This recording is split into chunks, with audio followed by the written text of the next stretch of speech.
Hello and welcome to the Higher Ed Digital Community Builders discussion on Discord. And we are going to get all into the servers and the channels and all of the things. And I have rounded up a group of panelists across the country and the continent to talk about this platform from a variety of different perspectives and usages. And I find this platform has so much potential, but also for some campuses or cultures, it just sometimes isn't the right fit either. So we're going to talk about why this platform would be a great fit, maybe why it wouldn't, and all the goodness in between. I'd love to know who is joining us today live, or if you're watching the recording, use that comments function and let us know who you are. We are using a platform called Livestream, so if you give the okay, then we can see who you are on the back end. But if not, that's all good too. And also let us know if you currently have a Discord channel server that you are currently running, and or if you're looking at creating one, that would be good for us to know as well. My name is Josie Ahlquist. I use she, her pronouns, and I founded this group a little over a year ago, having lots of conversations about building digital communities. And this last spring, we've been digging specifically into platforms and timely topics. I do research, speaking, and consulting on digital engagement and community building, but I absolutely learn the most and love to gather up professionals that are doing the work on campuses every single day. So without any further ado, I'm going to introduce, they're going to introduce themselves of our panelists. And before we get into all the discourse, I do feel right now, while there is so much of a heaviness out into the world with heartbreak and harm being done, there's also hope in the spring.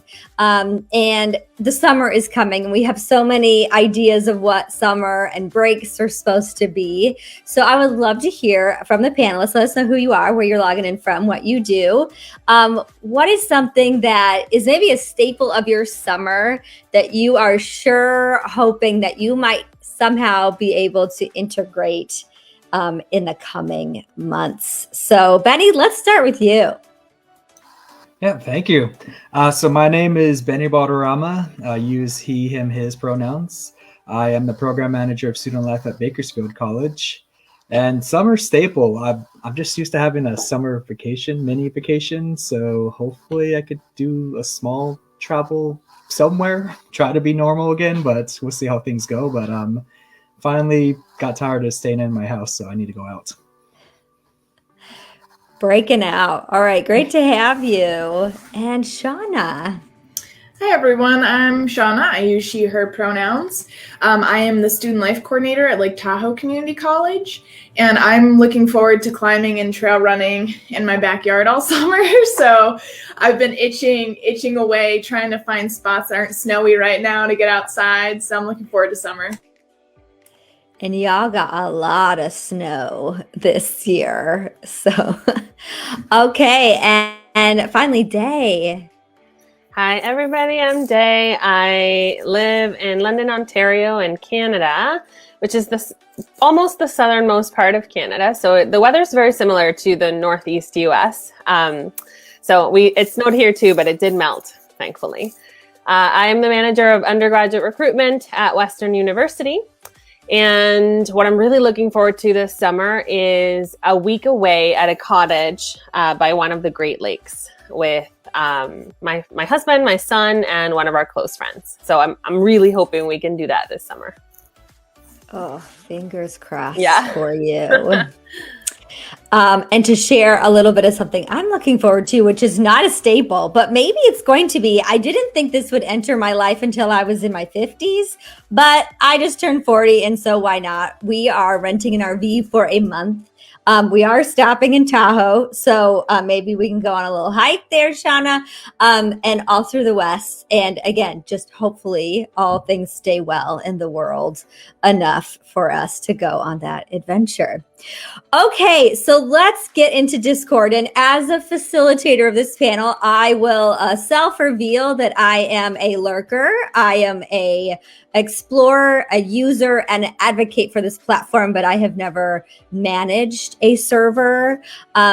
So I am here to learn, and I am going to be taking all of the notes.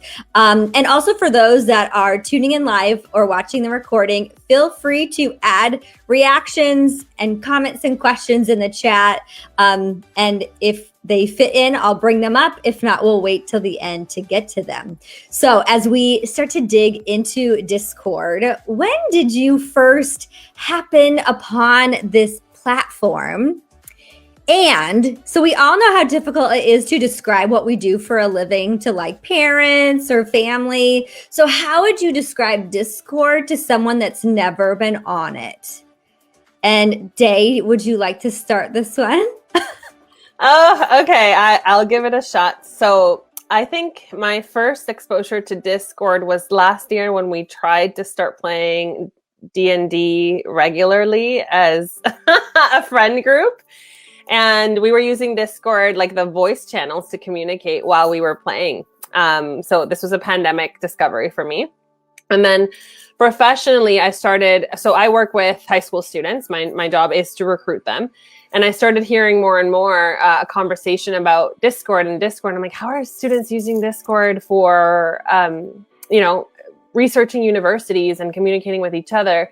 So I started what you said, Josie. I started lurking and looking around and seeing what was out there. And if I could describe Discord to people that don't know, I will confess, of the panelists here, I am definitely the most noob. Like, I do the bare minimum that I can do in there. But if I had to describe it, it's kind of like, to me, it feels a little bit like Slack in some ways, in that there are different channels. There's like one space that's around a topic, like say a university. And then there's different channels where there are topics of conversation, and that's what the administrators can set up.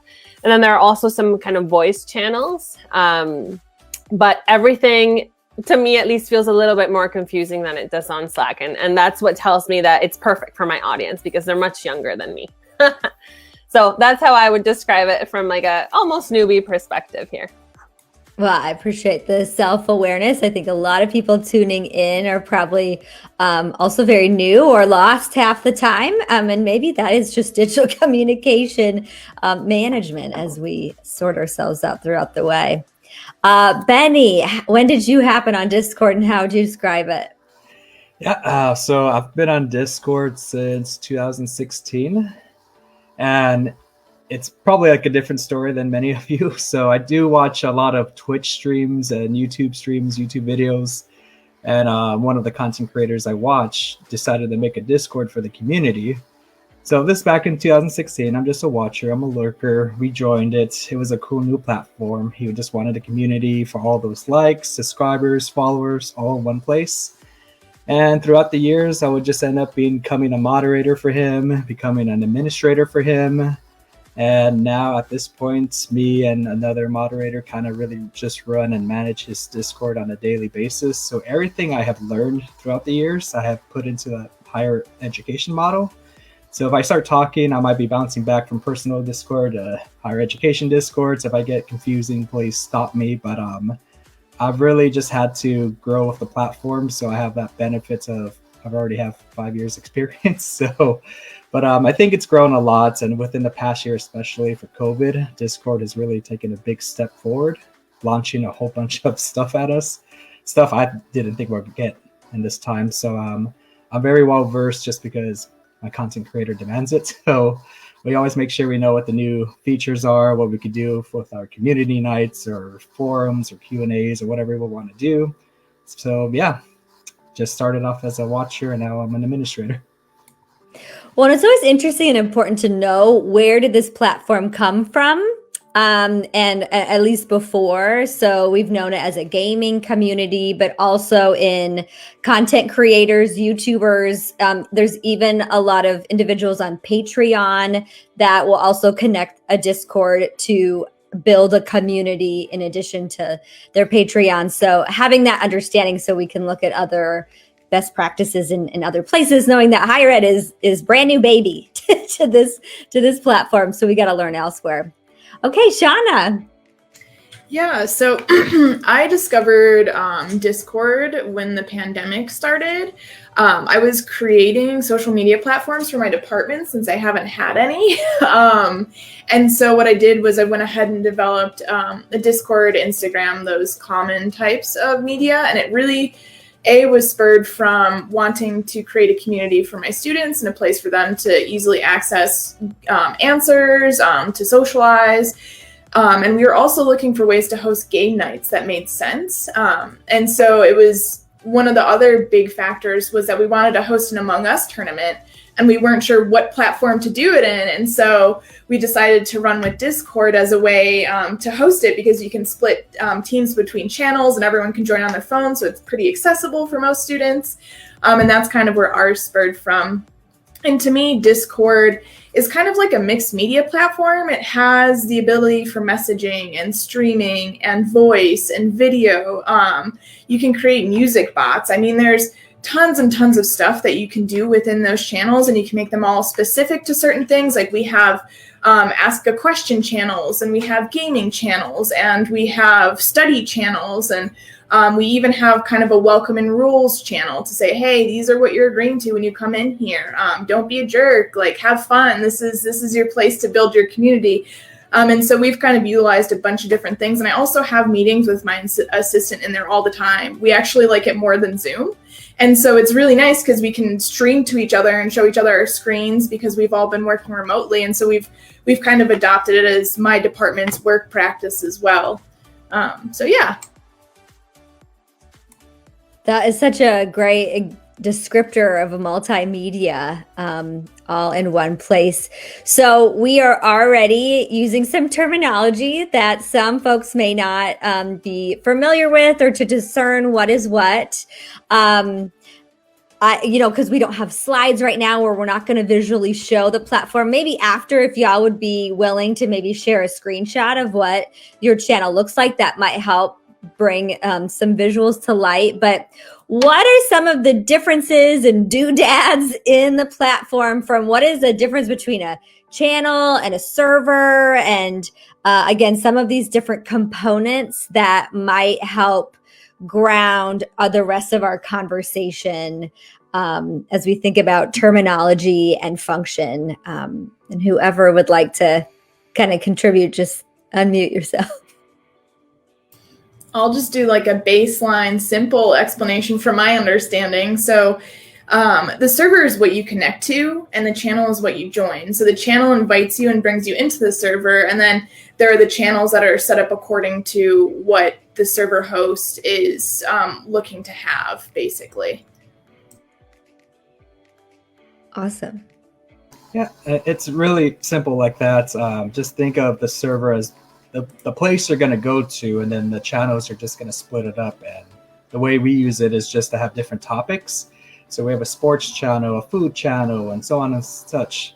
Some people may never speak in the Discord at all, except in the sports channel. And some people, speak in all the channels. So it's just a way for people to talk about what they want to talk about, not feel like they're disrupting a conversation, or you have those dominant talkers who just dominate the chat. So more channels mean more different topics, and more people can just chat at their own pace.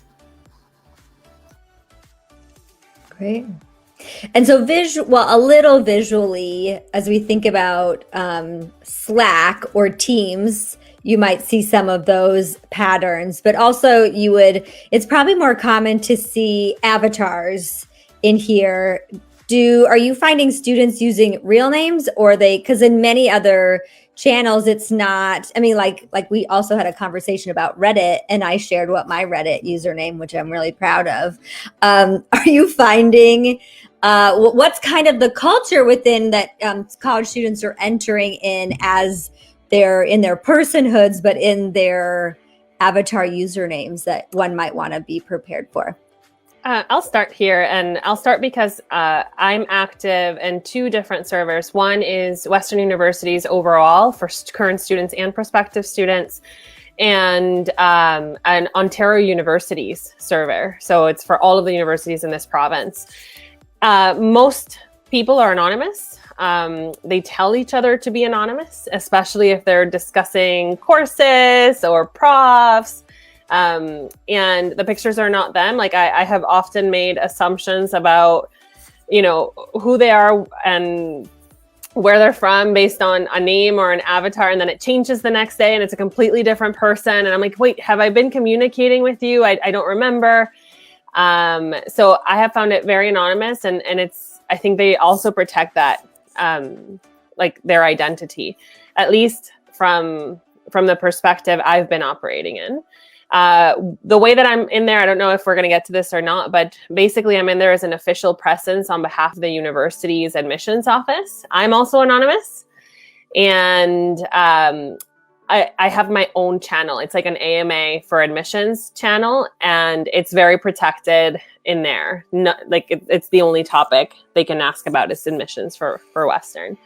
So I don't know if maybe Benny or Shauna, if you have seen that students actually reveal their identities in yours. Yeah, so in mine, generally we allow them just to go by whatever chosen identity they have. But when we do game nights, we ask them to use their real names because that helps for my department's tracking purposes. It helps for giving out prizes because I have to know who they are to give them a prize, that type of thing. And so that's so we allow general entry with whatever your username is or whatever you want to create. But then if we're doing something specific like a game night, we ask them to use their real names as much as possible. And so I think that's working well for us just as a department. But yeah. Yeah, and I think the experienced users, they already have their username, their avatar set up, and then the people with their actual photos and actual names, you could tell they just joined Discord. That's how I kind of instantly gauge, oh, you're an experienced user, you're not an experienced user. But everyone always plays, and when it comes down to prizes or something official, I just shoot them a DM saying, okay, I need to know who you are now. Well, I didn't even include this question on the list of questions, but I think it's so important to talk about knowing the culture of a existing platform. Because let's say you were to create one and you just keep trying to force students to actually include their real names is kind of it would be a huge jump from what that. And there was a question in the chat about how do you keep track of student participation. So hopefully this is one example based upon events and certain circumstances or DMing. So I think that I think we covered that all right. So all of you have started to share a little bit about the Discord that you manage or your experience. But if you could tell us just a little bit more, when you created it, how you fostered it, and even something that you feel like is going really well, and or something that you would never recommend anyone to do ever again in a Discord. But maybe that was just one case related, but there's definitely lessons learned that I think we can all learn from a little bit. I'll start just because I started in the last question already. So last year when the pandemic started and all of us were forced to go online, my recruitment and admission office created a Reddit presence and a Discord presence under completely anonymous. So on Discord, we basically joined the Western University Discord as the official admission officers because I noticed just from lurking that there was a prospective student channel and a first year student channel, and there were a lot of questions in there that were not getting answered. So my presence both on Reddit and Discord has been really to answer some of those questions that students aren't able to, are not getting responses from other students or from other people on there. So that's how it started at first. And I was lucky because in my school, the moderators of the Reddit community are also the moderators of the Discord community. And once they validated my identity, like I'm a real person that actually works at Western for Reddit, they just easily translated that validation onto Discord.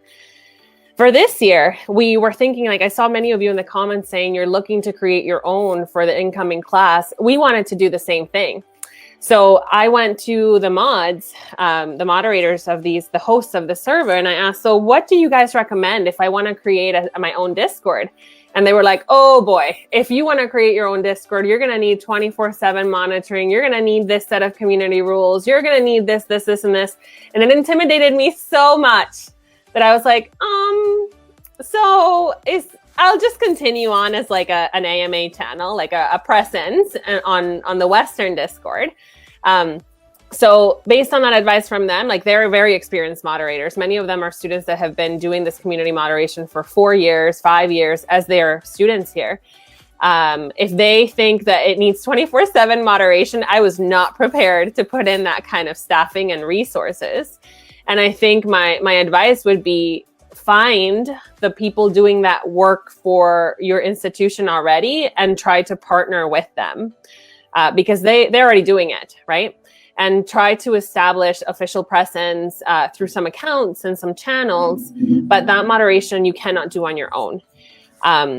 So the way that they have it set up for me is both for the Western Discord and then the Ontario University's Discord. Again, they shared moderators, so I was invited to join the Ontario University's Discord.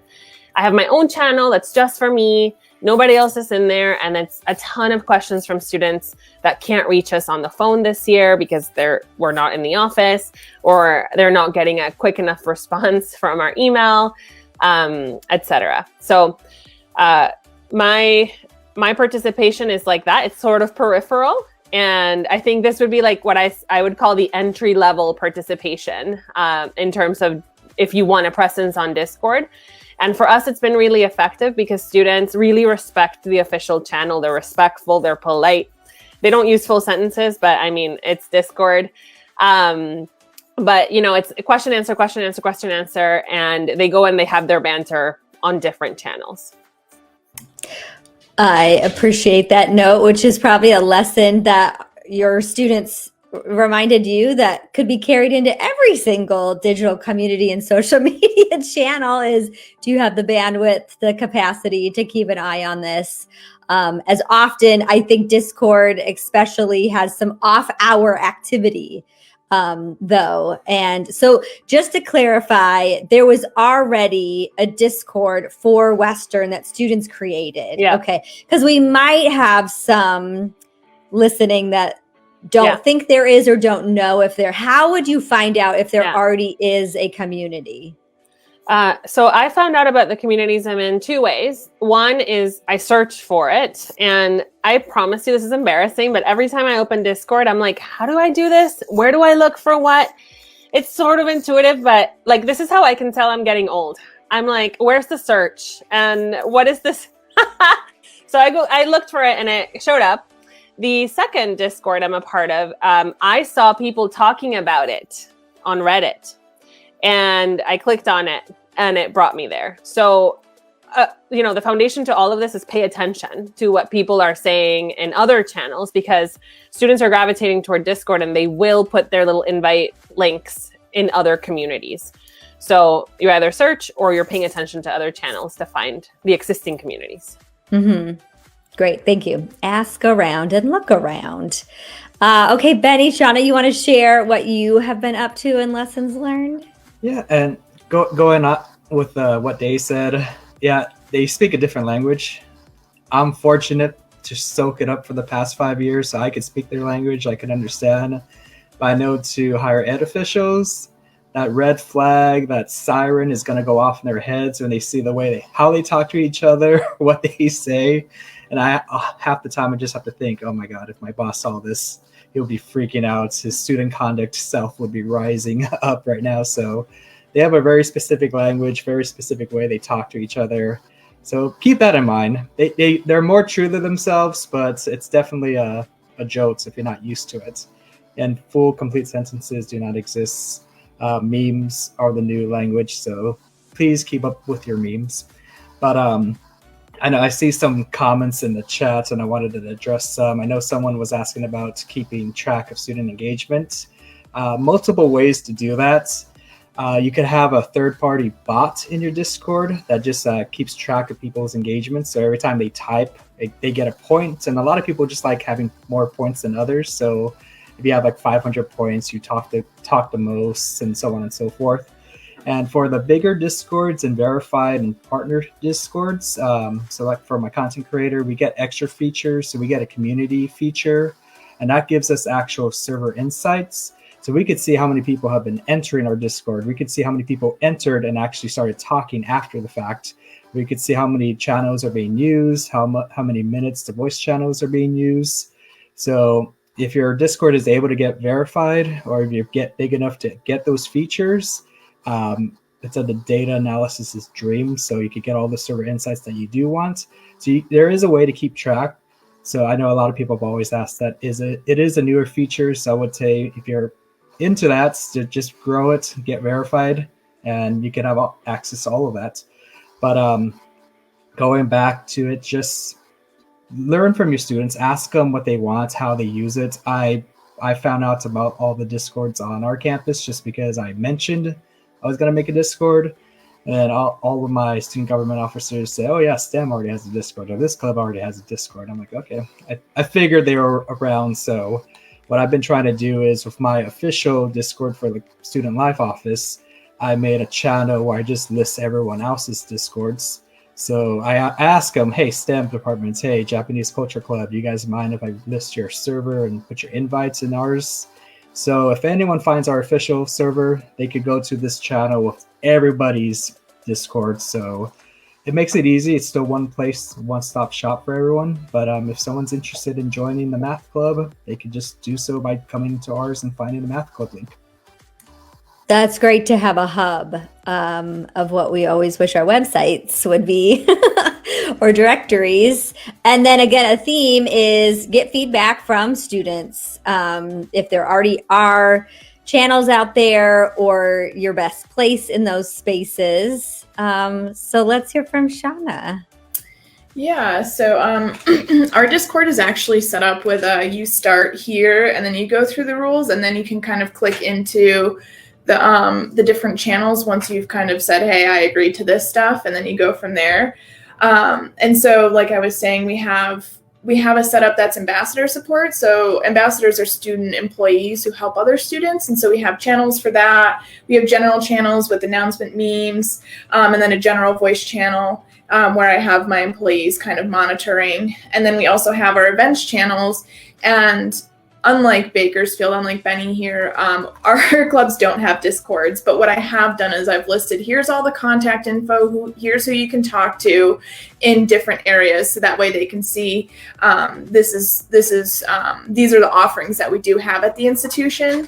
And this is a really, really small institution. We're a community college, and we're very rural. So we have a small student body and a small staff. So we only have one other Discord on our campus, and they made their Discord after I made my Discord. And then they came into my Discord and were like, hey, we're here, like, come join ours too.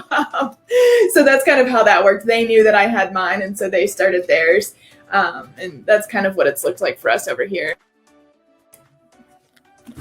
Fantastic. So there's some opportunities for collaborations, just like good old programming, collaboration 101 in these digital spaces as well. So it sounds like, based upon the dynamics of creating or being part of a Discord, some of you are true moderators while other are participants. So considering those different models, what would someone expect then, thinking even the feedback Day got, like, moderation is 24 hours. So for those of you that do serve in that kind of role, or just your experience on this platform, what would someone in higher ed need to consider as they are thinking about being a moderator versus being more of a participant and part of a Discord as a professional?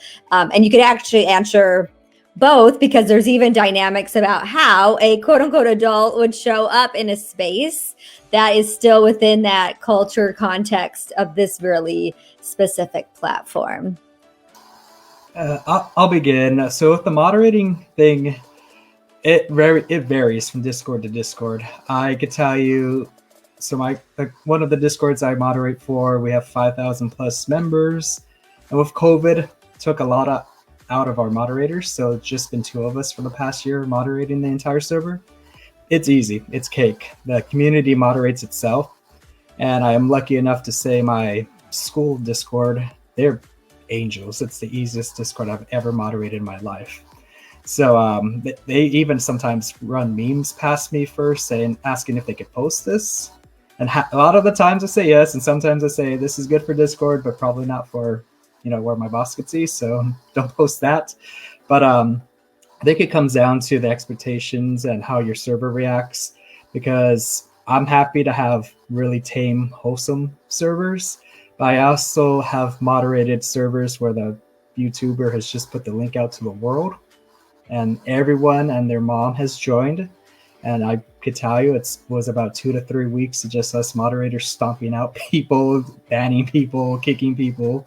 So I think when you have an open server and everyone comes in, and it's especially like a famous YouTuber, you're going to get a lot of different personalities. But when you get a specific group, even like a college, I already think they know they should probably be in their best behavior. So that school has been so much easier. I kind of just make our student workers and our student government officers moderators, so I know they're going to be on a lot of the times during the day.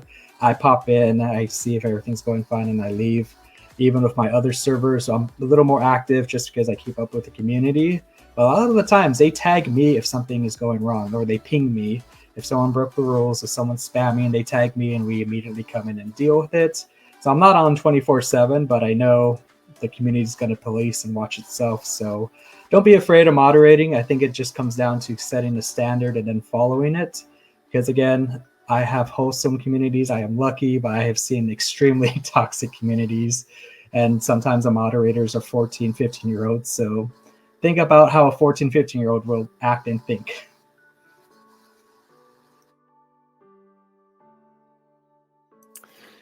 So I'll give the entry-level perspective here, which is just participating on a server that somebody else is moderating. I guess the ask for me is not that much. What I basically do is I log in once a day and I see if any questions came in that passed like a previous day, and I just answer them one by one. Again, because the moderators are not me, but they know I'm a real person that works at Western. They're also very protective of me. So they really police the community around how many questions they can ask, if the question's already been answered or not, if it's on the website or not. So I don't do any of that. Like, I just show up kind of like a celebrity and I answer all the questions and then I leave. It's really cool, actually. Sometimes, because the moderators are also student leaders on campus, they know some of the answers themselves. So I really answer some of the most obscure admission things that people don't know or is not on our website. There are certain things that they have set up in my AMA channel. Like, there's a question delay thing, a functionality where they can't send, the people typing questions have to wait 30 seconds between messages or 1 minute between messages, so they can't bombard you. They don't let them tag me, so I don't get notifications. They're like, the admissions officer checks it every day. There's no need to distract them from their job. So I really recommend this approach if you're a little bit nervous about getting into Discord or you have no experience with Discord. Because if you do find a way to be a part of an existing community with a team of moderators that is going to basically wrap their arms around you, this is how I learn how people behave. This is how I learn how people are asking questions and what questions they're asking, and what we would need to do to set up our own incoming student Discord. But it really gets you a little bit of experience before you jump in all the way. So that, for me, has worked really, really well. The feedback from the students, I saw this in here. They love it. They love that I'm in there. You would think that they would think there's a, big brother in their midst watching what they're talking about. It's very easy for me to go into the other channels and see what they're doing, right? And you can compare their behavior. Like, they're really rowdy in some of the other channels. And in my channel, they're like, "Excuse me, may I ask a question?" But they don't care that I could jump around, right? Like, they behave where they need to behave. They act like who they want to be in the other channels too. But every time they realize there's an official person there, they're like, "Oh my gosh, there's an official person here. That is so cool." So you would think the reaction is going to be negative. Like, why are they watching us? But really, it's been really positive. So again, if you're a little bit hesitant or you don't really know how to start, I would really recommend this approach because it's very low effort for me. That's great to hear. And then also to give credit to the moderators in Discord, I have found how protective they do get of their communities and hopefully building that relationship so they also kind of take care and look out for you as well could be one of those benefits. Shauna, there was also a question about how y'all have created some rules pages, but also feel free to share whatever you are also going to impart on us, but make sure people understand the rules page first. Yeah. So I saw the question. There's also an answer in there that's pretty accurate as to what we did. So you just go into the server settings. You should be able to make all the channels like invisible or invariable until the specific role is assigned. So you can also have a plugin for the verification as well. And that's kind of what we've done. So before they see anything in our Discord, that's what they see first. And then they have to click, we have this like little, I believe it's like a little blue heart.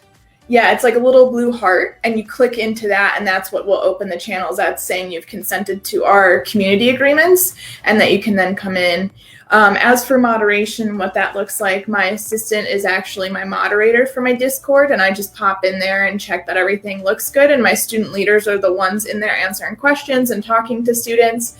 And so that's kind of how we run it here. Again, we're also very small, so we don't have thousands and thousands of students in our Discord. So it's not like there's, just insanity everywhere, which is nice. It's actually pretty well regulated, and our students are kind of used to working in platforms with us. We have a campus app that we use, and that's what I moderate here. And so if anyone starts to say anything that goes past what's tolerable at our institution, that's when I start to flag things and say, hey, this isn't appropriate. If you do this again, that's what it looks like, which happens so rarely. It happens so rarely. Students really just want their questions answered. They want to host, they want to say, hey, I have a book for sale, or, hey, what's this look like? When does my financial aid kick in? When will I hear from this department? Am I accepted into this program? Stuff like that. So it's really pretty common questions that we get, and people are pretty respectful for the most part.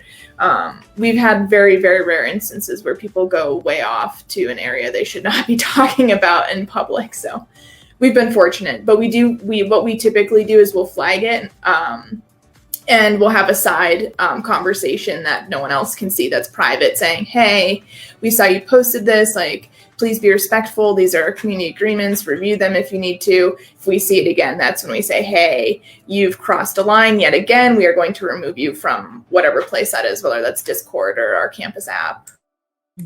Yeah, and I cheat a little. I cheat a little. So I have used bots and reactions to give people access, but due to the size of my content creator server, if you get that big or you get verified, Discord has integrated its own rules page. So that's the first thing you see. It's a pop-up. You're forced to read it. You're forced to click on it.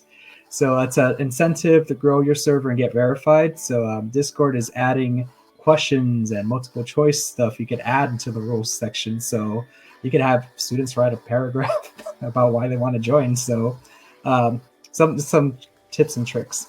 Yeah, well, another best practices in any digital community is having some group rules and roles, really communicate expectations.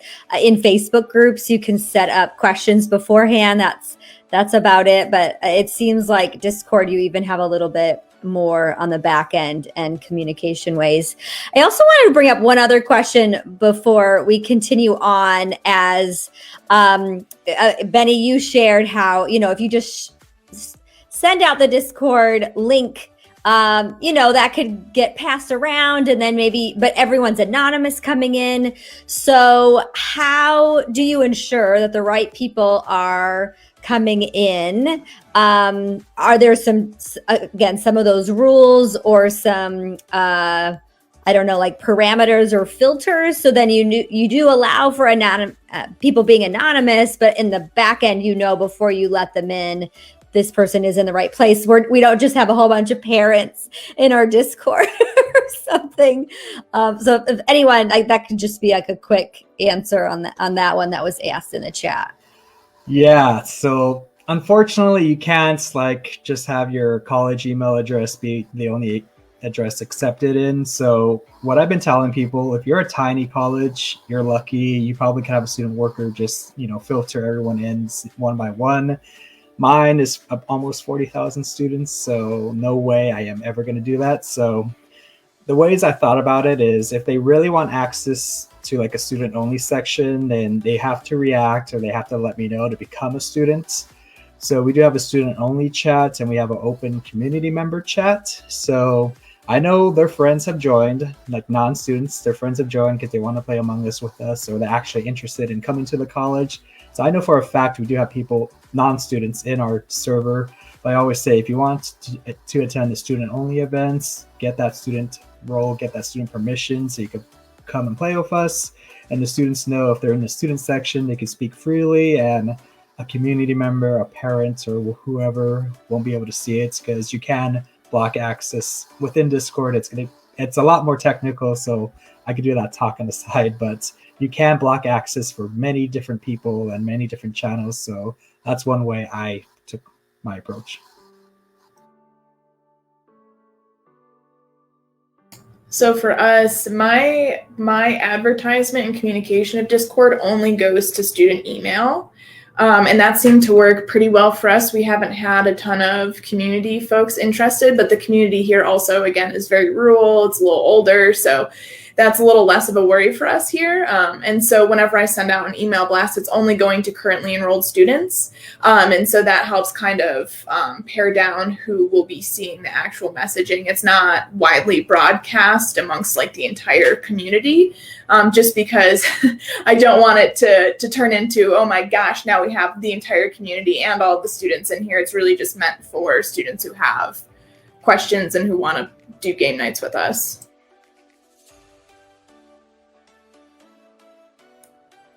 Great. So I've heard a lot of questions are to be expected, memes, as well as playing online gaming. Has there been other types of programming or possibilities that either you've had success with, you're trying out, or you've heard of that seem to work within the infrastructure of Discord? So I'll just talk real quickly. The other department that has adopted Discord on our campus is actually a Promise program. So students can come to our college for free up to 3 years. It's a really interesting program. And they also have the same person as a club advisor for a Kiwanis club.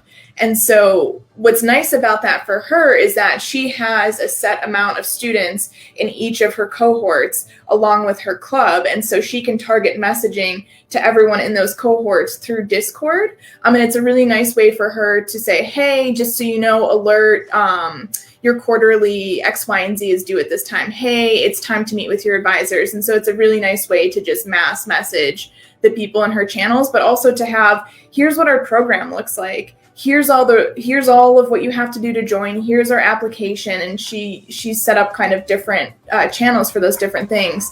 And that seems to be working really well for her because it's a little more accessible for students. It's not just a general text to her students. It's a community that she's built that all of her cohorts can talk to specifically, and it's closed out to everyone else.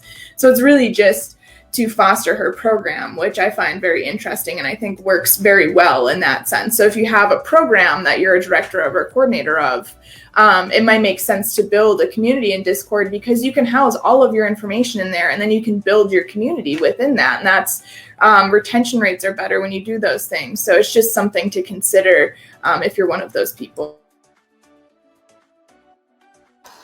Yeah, and it's just, I always pitched it as a virtual hangout for the students. We don't have our quads. We don't have our hallways anymore. This is just a place that students can come, visit, say hi, and then leave. So that's how I pitch it. I tell them, hey, the pandemic has left us no physical space to do anything. So I just use it as a hangout. We have our hangout chats where people can just talk about anything.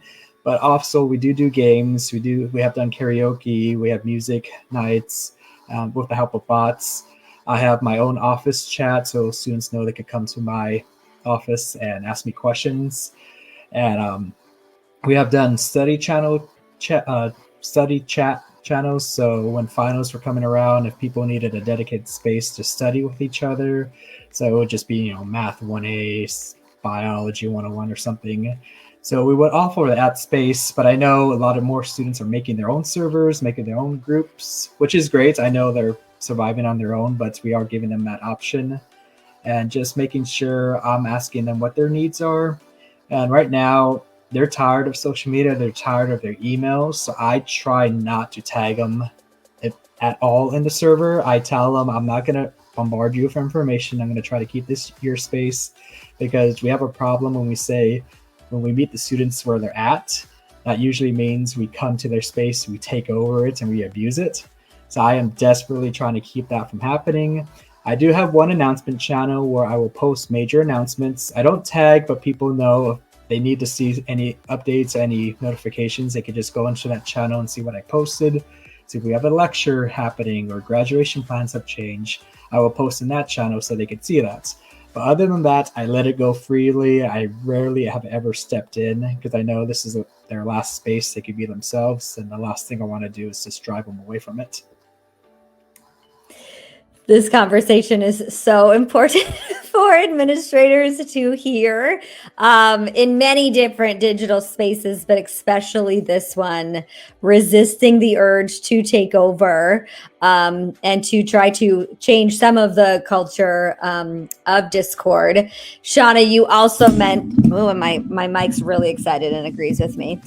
You mentioned the importance of using platforms like this as a means of retention. We wanted, and there was a question in the chat about how do you define success of Discord in a higher ed context. Benny, you've also shared about, managing up and communicating and getting approval from your supervisor. Day, I'm not sure what realities you've had within that world, but how would one consider both setting realistic goals for the community, no matter what your role is, but also possibly, again, like managing up, either getting approval for or communicating to who your supervisor would be, when a platform like this might be a big jump in how we have created communities in the past? I realize that was a real big mouthful of a question. So ready, go.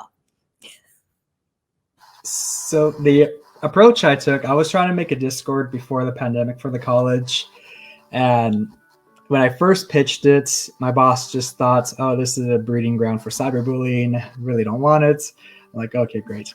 In back of my mind, I'm just thinking I could cyberbully on Facebook, Instagram, Snapchat. It's not just exclusive to Discord. But once the pandemic hit, he came back around and said, okay, maybe we should do the Discord, just because of the way I pitched it. We don't have any student engagement in person. This is the only student engagement we have.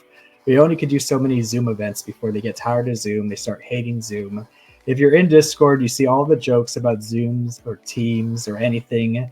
Especially in my other one, they always send their links to their classes saying, hey, come join me, I'm bored. And, they get tired of Zoom. So I'm trying to keep Discord as fun as possible. To me, being successful is just having a lot of your students in there asking questions, talking to each other. That's how I see success.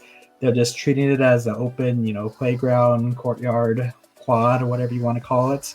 As long as they're asking questions or being respectful, they're posting their memes or, doing whatever they want to do, I think that's successful. And once you get the access to server insights, then you could actually track down how many people are talking, what your retention looks like, if you need to pass those numbers on. But I've just been saying, hey, this is the only way they could talk to each other. They could hang out with each other. We need to do this. We need to do it now, because we're going to start losing students. I mean, they have no, personal relationship with the college. Why are they going to stay, or they're going to feel left out? So I just see this as, if they're talking to each other, they're having fun, their questions are being answered, that's successful to me. And one quick follow-up, you've mentioned bots a couple times. Where could one find such bots, the good bots for Discord? Typically, you could just Google Discord bots. There's a huge web page that just holds them all, and they usually say how many servers they are in. So if you see a bot like in 100,000 servers, so you could probably say that's a good bot to use. And they have support systems too. So these bots have Discords act as support centers. So you pop in and say, hey, my bot's not working or I need help.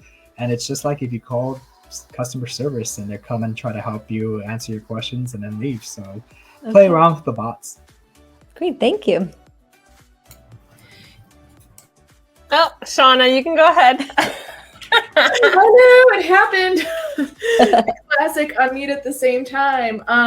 So for me, my approach to getting Discord started up was that we just made it. And I kind of do the ask for forgiveness rather than permission thing, which I don't necessarily recommend for everyone. That's just what works for me here. So what we did was actually made the Discord because we were intending to use it for game nights. And my president around the same time had pitched, I want to do this type of a tournament. And so I was like, oh my goodness, look at this great platform to hold this game night in. We can do this.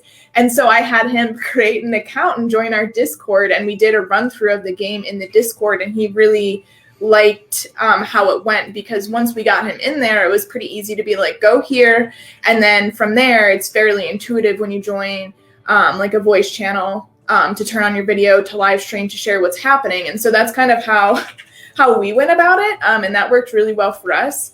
But again, here, there's not a ton of regulation on what each department is doing with its media, as long as we're not over communicating, or we're sending out anything conflicting, or, things of that nature. We all tend to tag each other in all of our different media platforms and stuff like that, just because we're all trying to work together with our medium. So that's kind of how we did it. And that worked really well for us. And our president picked it up really quick. Jeff DeFranco picked it up really quickly. And so I think he also has younger kids who play Among Us and have Discord. So I think that probably helped as well. And so he was super excited to host the night. He likes the Discord itself. And so that's kind of how we got our permissions to do it, was by convincing him it would be really fun. You sound like me in my 20s. I just made Facebooks and Twitters and things. Oops, here we go. And your president's really fun follow on Instagram. Day, any insights you can give us? Yeah. So as I said, I don't moderate my own community. So the way that I measure if it's successful or not is if people are finding it and asking questions and us answering questions. And the reason we did this and the justification to do it is very similar to what Benny shared. Like, we started last year when the pandemic started. We don't have a call center where students can call us and ask questions about admissions. So we need to do something so they can reach us like live, right? So, to answer the question of whether it is successful or not, I would ask you, why are you doing it? And that's how you measure if it's successful or not. If you're doing it because your students are not finding spaces to engage otherwise, then you measure through engagement. If you're doing it because you want to give students an avenue to reach admin or officials or get course counseling or some of these kind of official communications, then you measure by how many people are doing that, right? If you're going to do it because you heard another school was doing it or because it's the cool thing, then don't do it. Just don't do it at all. So that's how you measure if it's successful. It really depends on why you started it in the first place. Sing it to the rooftops. Have a why. Not just bright, shiny objects. Yes, exactly. So all of us in some way have lurked and explored on our own. Are there any channels, servers that you are part of that aren't part of higher ed, or ones that you might recommend? Or how would one even find maybe one to join just to get your feet wet in just the landscape of Discord? So a lot of mine come from my activity as moderating for a streamer, a YouTuber. So a lot of them are just YouTube specific, anime, video games, a lot of that. One server that I do moderate for is the Humans of Higher Ed Discord.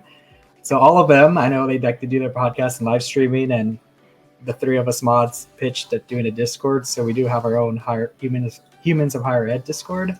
So I could try to pass that link along, and you could just talk to all of us, Mike, Billy, Joe, all of them. So I could say you could come in there, play around. I do have a blank server that I use as a testing ground where I just throw people in and say, create, do whatever you want. Don't worry about breaking stuff. If you need help, tag me. But I would say probably that's the best server for all of us to join. And you could just see us ranting and raving about higher ed or job postings or spreading adult memes.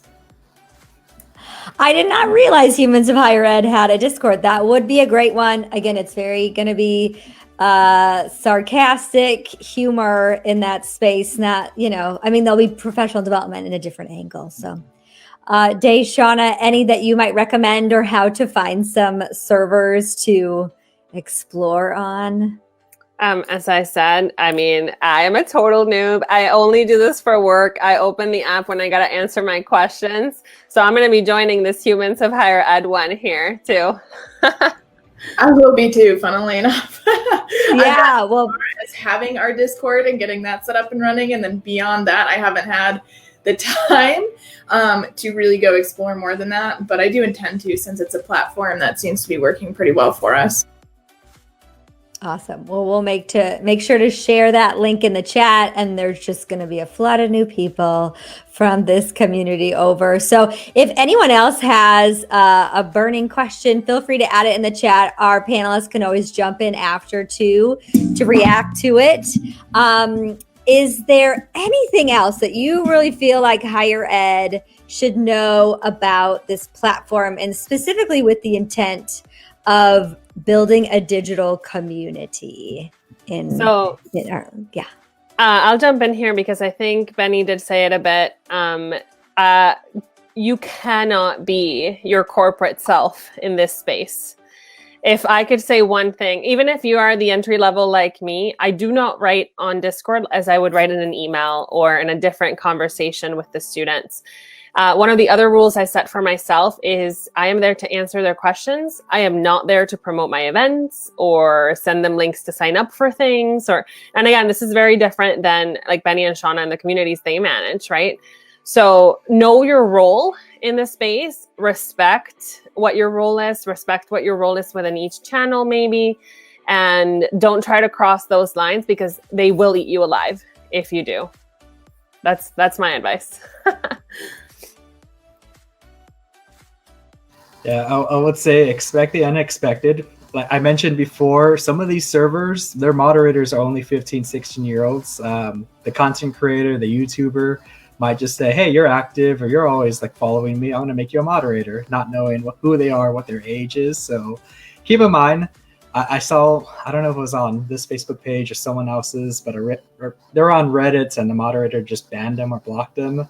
And I kind of laughed at them saying, oh, look like you got the actual experience of a Reddit user. So I just assumed it was a 15-year-old that didn't like this administrator. So just expect not to get answers. You might just have someone who just doesn't like you. You said the wrong thing. You blinked the wrong way or something. So that's how you can tell it's a good server or a bad server. Some of these owners, the content creators, just select whoever. Mine got lucky for picking us who actually care about it. So now we put a interview and application process for moderators, so we actually know we could trust these people. But it just comes down to being yourself. Again, I do not talk like how I would talk in an email to these people. I have a meme just for about everything, so I will respond in memes. I'm up to date with everything drama-wise on Twitch or YouTube, so I can see what they're talking about. They start talking about anime, I just join in the discussion. Video games, we talk about video games, or we do a watch party together, watching the new PlayStation stream or Xbox stream, or we're talking about how we can't get computer parts right now. So just be up to date with the trends. Just talk like you would talk normally. Just talk like they talk. Just soak up the language. If you don't know, just soak it in, see how they speak to each other. If you're getting worried, just see how they react if someone says something you might think is off-putting, because it's a different language entirely. Yeah, I would like to echo what's been said. Be a student. Just attempt to be a student, not necessarily a professional in how you speak. Learn the language. I had to learn the word cap means lying. There's tons of stuff right now. Like language is developing as our youth is developing, right? So trying to keep up with that and learning what these things mean. And so I agree, just be a student and don't over communicate. Like Benny was saying, don't take over the channels, don't over communicate. Students already get enough emails, they already are being over communicated to. And so just be cognizant of that when you go into these places. It is, like Benny was saying, safe haven for students. And if we can keep it and protect it to be that way, then let's attempt to do that, because there are a few spaces where they aren't being over communicated to. Oh, this was such a great conversation. It would also be so fascinating to gather a group of students who are moderators to also impart their insight.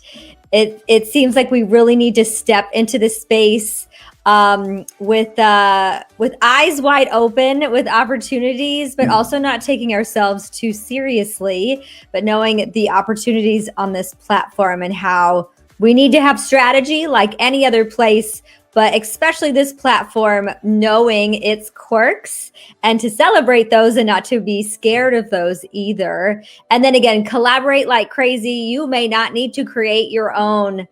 There may be another one, or thinking about the structure, about how some could fall under the others so they can be found easily. So thank you so much to each of the panelists for sharing your experiences, your reflection.